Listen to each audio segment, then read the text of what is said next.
ओह, 10:30 का टाइम हो चुका है, लेकिन अभी मैं बिस्तर से निकला हूँ और इतनी ज़्यादा सर्दी है कि कहीं जाने को दिल नहीं कर रहा।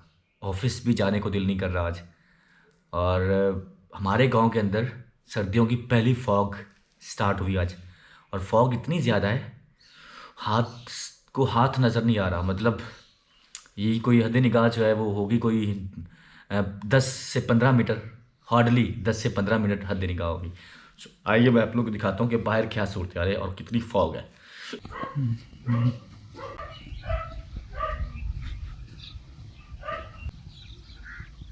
ये देखें सामने कितनी फॉग है।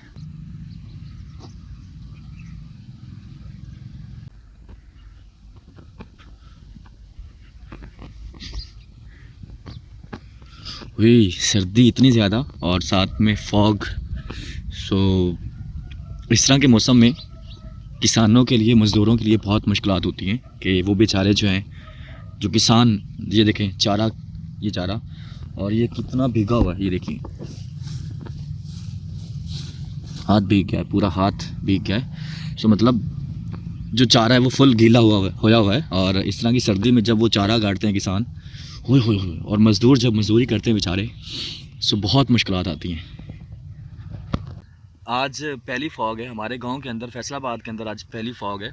फैसलाबाद के गिरदोनवा में फ़ॉग स्टार्ट थी, लाहौर के अंदर स्टार्ट थी, बट फैसलाबाद के अंदर आज ये पहली फ़ॉग है। और वो भी इंतहा की, मतलब 11 बज चुके हैं अभी तक और अभी तक जो फ़ॉग है ना वो कम नहीं हुई। सो ये तो हाल है जनाब। और हद निगाह बिल्कुल जो आप ये समझ सकते हैं कि बस 15 से 20 मीटर तक होगा हद निगाह। और इस तरह के मौसम में हो इसलिए कहीं दिल नहीं कर रहा निकलने को, ऑफिस जाने को या कहीं और जाने को बिल्कुल दिल नहीं कर रहा इसी वजह से, क्योंकि फॉग बहुत ज़्यादा है और ट्रैवल करना बहुत मुश्किल होता है। बाइक चलाना इस तरह के सीज़न में, इस तरह के वेदर में, अल्लाह बहुत मुश्किल काम है। सामने दरख्त, सामने एक दरख्त है लेकिन दरख्त नज़र नहीं आ रहा फॉग की वजह से। यहाँ से कोई होगा 15 से 20 मीटर दूर होगा वो दरख्त, लेकिन फॉग की वजह से नज़र नहीं आ रहा। ठीक है, इस साइड पे भी सारा गांव है तो नज़र नहीं आ रहा। और इधर एक डेरा है तो वो भी नज़र नहीं आ रहा। और आप लोग देख लें कि फॉग की सूरत हाल क्या बनी हुई है। ये देखें,